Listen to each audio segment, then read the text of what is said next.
So for me, hosting is fun because I get to be myself. I get to be, I don't want to say more human, but I get to interact with people, whether it's children on Top Chef Junior or couples on Love is Blind or, you know, crazy fun families on Wipeout or whatever I've done. MTV, I got to interview musicians and A-list celebrities and actors and meet the man of my dreams. I'm so jealous that you are in Hawaii because we are in New York and it's snowing. So yeah, you're in a sweater and we're in t-shirts. But honestly, I think we're kind of jealous that you're getting snow. It's like something we haven't seen in a while. So. I'll gladly flip. So how are you guys doing? I know that you have partnered up with King's Hawaiian. So tell me all about this Slider Sunday Showdown that you guys are participating in. Yeah. Yes. Slider Sunday Showdown. Well, King's Hawaiian is something that is very constant in the Lachey household. Having 3 kids, it's such an easy snack, meal, treat for us to, you know, go to the store, get a whole bag of King's Hawaiian, split it up, and just let the kids go to town. And so what we started doing is having a weekly tradition where I was making sliders, and this guy had to get in on it, which honestly, this was like one of the first things that he was getting excited about, because for guys, it's like going outside and grilling and burgers. He's not the cook of the family. And I say that lovingly. He does all the cleaning and I do all the cooking, but he got in on the sliders. And so when we are teaming up with King's Hawaiian, it's been so fun because we're able to combine our weekly tradition with something we love and for a good cause. At the end of the Slider Sunday Showdown that we are doing March 31st in New York City. Yeah, March 31st at 7 Eastern, we're having a Slider Sunday Showdown, and it's going to be streamed live. So we invite everyone to tune in on Vanessa's Instagram, my Instagram, the King's Hawaiian Instagram, and you guys can all watch it live as I take this one down. My secret recipe. I let him win because she acts like she's not intimidated, but she's secretly really I just know definitely afraid inside. Mine is classic. But at the end, there will be a really great component to it. King's Hawaiian will donate $25,000 to the winner's charity of choice, and I've worked with No Kid Hungry. He's worked. Your charity of choice is Big Brothers Big Sisters of New York City. So it's for bragging. It's for bragging rights, but it's more importantly to raise $25,000 for one of two great worthwhile causes. So that's great. Yeah, for you though, bragging rights. Well, as she said, she's the more accomplished cook. But I used to have a sports bar in Cincinnati, and one of my favorite things on the menu was a particular burger that had a fried egg. And so I've recreated that with the King's Hawaiian slider bun and to make this new secret weapon that I'm going to unleash on the world on March 31st. So get ready.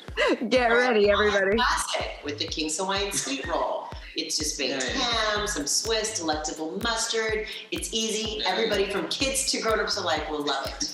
It's going to be good. It's going to be good. How's Hawaii life treating you? Oh my gosh.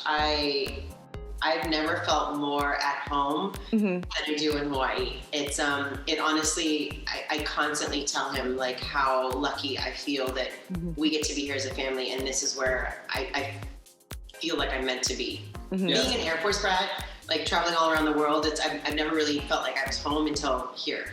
Yeah, it's every now and then you have to pinch yourself. I was at Phoenix's T-ball practice last night, and like the mountains, are surrounding us. It's beautiful, like sunset time of day. You're in Hawaii. The kids are like out playing, and it's just everything feels. Aside from being a sports nut and having to wake up at like 6 a.m. to watch the game, that's the only downside to being in Hawaii. Everything else is pretty magical.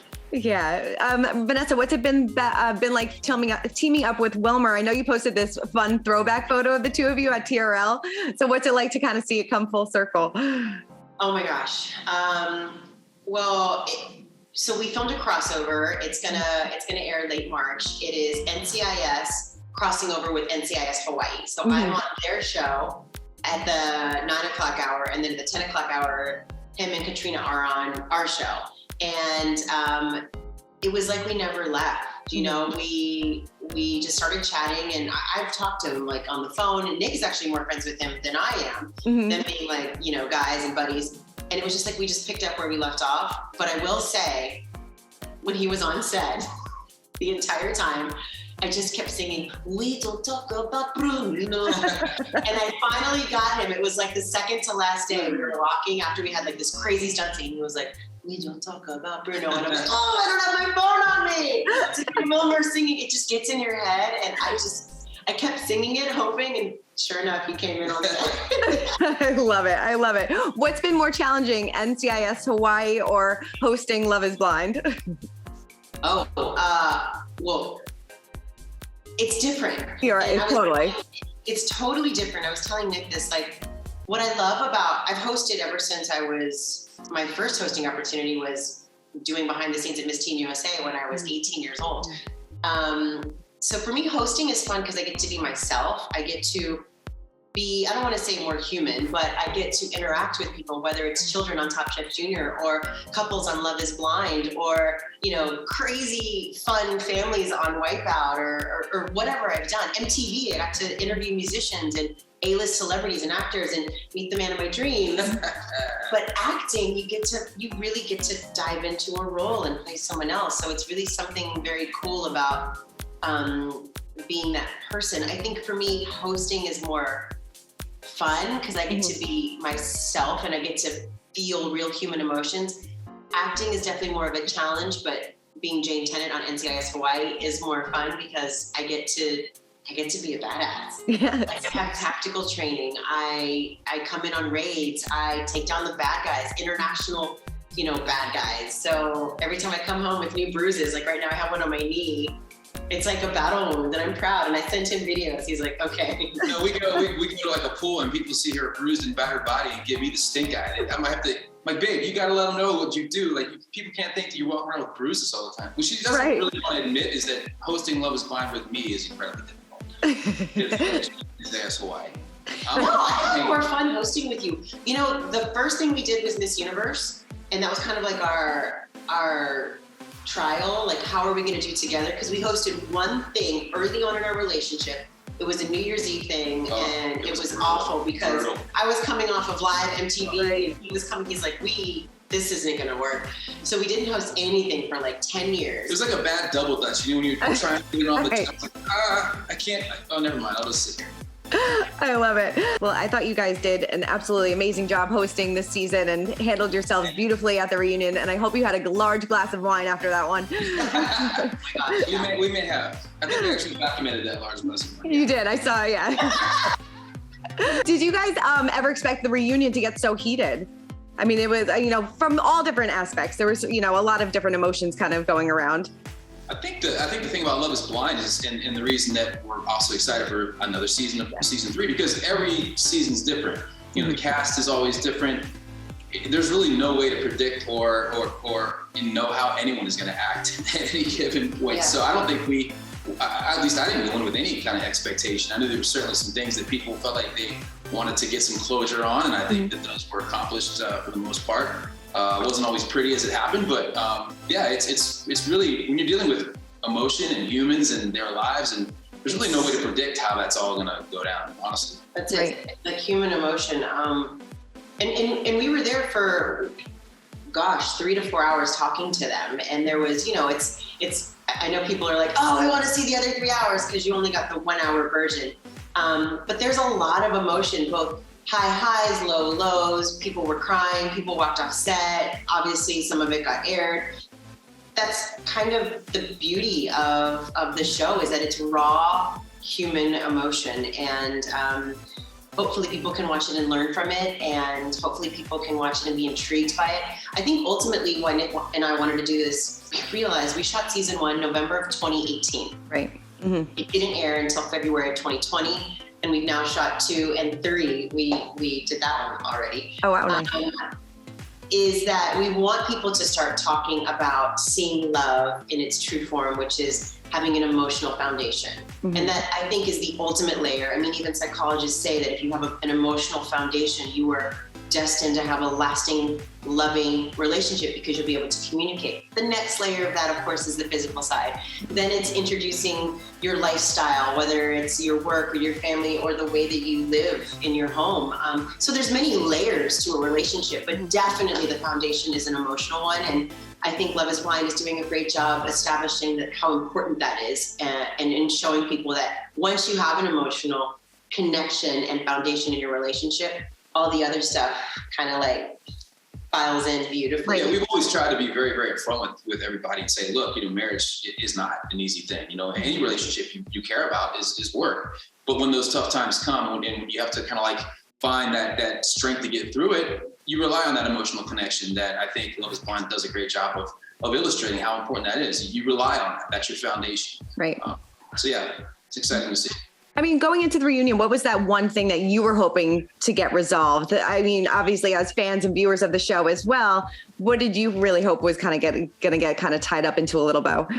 I think. Well, for me, I think that everyone was, including us, as we watched the season unfold, was shocked to see the Shane and Natalie narrative and kind of how it did. And I think that they were almost like the shoe-in. So I think that for me, seeing that situation be resolved and to some capacity was what I hope to see. And that was really beautiful to see, because I think what happened there is you saw even the other couples chime in and say how much they were inspired by the two of them and how much they appreciated them as a couple. And I think they needed to hear that. The two of them needed to hear that to kind of hit a little bit of a reset button. And whether they get back together or not, who knows? But at least they got some closure on kind of the weird way that it ended for them, if that makes sense. For me, it was more about Mallory and Salvador. I was just curious what happened there. And we did start talking about it during the reunion, and he was guarded, as he should be, because look, it is a reality show and a lot of stuff was aired and exposed. And there is something precious about being able to keep it, whether it was going to be good or bad to either of them. I think he was being respectful and not opening up too much. We did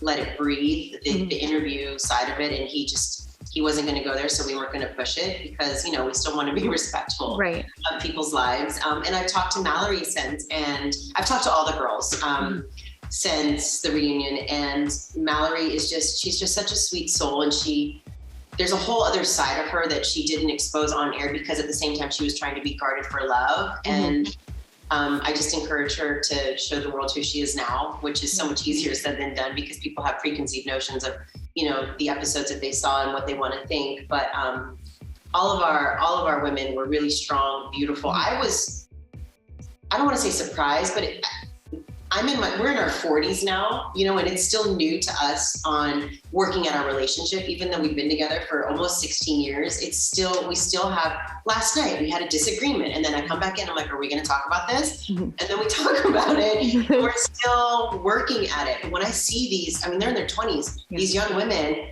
who have such a great head on their shoulders and who are seeing so clearly, who understand, I want to be on Love is Blind because I want to find someone who loves me for me, and then add in those other layers of the physical, the economical, the relationship side of our families and friends and our lifestyles.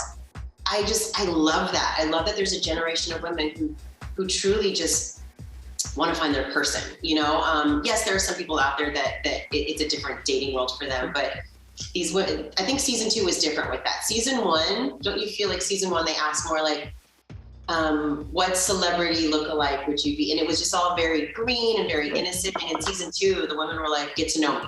I want you to get to know me, and then we'll get there. And I think that's, is it ever hard, because the show is so popular now, and do you think it's ever hard to vet the people to make sure that they are on there for the right reasons? I think that's an interesting point, because obviously in Success, a lot of people have seen season 1 and now season 2. And so you'll never have that innocent first time, what season 1 was, when no one knew what to expect, when the experiment was truly an experiment. But I do think that they do as good a job as you possibly can in trying to find the people who were there for the right reasons. And the plus side of having a successful season 1 and now season 2 is that the proof is in the pudding. You can see that it works. And we still have couples who are happily married, 4 years later. And so the people who are truly there for the right reasons and want to find that person for the right reasons, that they're validated in knowing that, hey, this has worked, and I'm going to go in and jump in with both feet because I believe in this. So it kind of works both ways. I think there's definitely positives to having seen a season already. But there are probably some people who are, aren't necessarily in it for the right reasons, and that's just the world, But I think you'll see that. I think, it's back to the coming down to raw human emotion. I think we can all catch it. We can all see it. We can all recognize it. And so yeah, you can't lie in a pod after 2 weeks and then going through the motions. It comes out what's important to you. But I do think that you can grow in the process. And I also think that's the part of the experiment, is once you add back in society, family, physical world, economics, you start to see people who fall back on their old ways or people who are growing from this process. Yeah, I think that's a great point, is that we've never said, hey, we expect a 100% success rate, that every couple who gets together is going to get married and live happily ever after. But as long as everyone learns from the experience and takes something away from the experience, there's no right or wrong outcome to this. You know, I mean, there really isn't. It's about taking the ride and being invested in the ride and being invested in the experiment and giving yourself, giving all of yourself to that experiment, and then accepting kind of wherever that leads. And as long as people do that, I think it's a successful. Just trying to give relationship advice one city at a time. Right, one city at a time. We got a couple more coming up. I love it. And then really quickly, what do you think about Kyle and Deepti possibly giving it a shot? I think it's crazy. It's back to the pods, and this is part of the experiment continuing on after the show. So the foundation is the emotional connection. Mm-hmm. And she did have a connection with him. And then you add in the layers of the physical world and, again, everything I just said, your families, your friends, your jobs, your background. And that actually worked in their favor, I think they call that continuation after the altar as well. Yeah, I think it's exciting to already know you had that connection and then to continue it in the real world after the show is wrapped. That's a beautiful thing. And honestly, I'd be lying if I didn't say I love and feel like, oh my gosh, look, I don't want to say we've done, but you know what I mean? Our matchmaking. It's really beautiful. Love is, to me, the end all be all. I get to live in Hawaii with my family and do an amazing show called NCIS Hawaii. But at the end of the day, this is my person and we've made 3 little people and that's our life. And it's funny, we were talking about home and what is home, and we're like, our family. Wherever our family is home. And so I just love seeing people fall in love and stay in love for the right reasons. And it's not easy at times. And you have to want to work. And I think that the emotional foundation that this show allows people to learn is what's going to continue to nurture their relationship.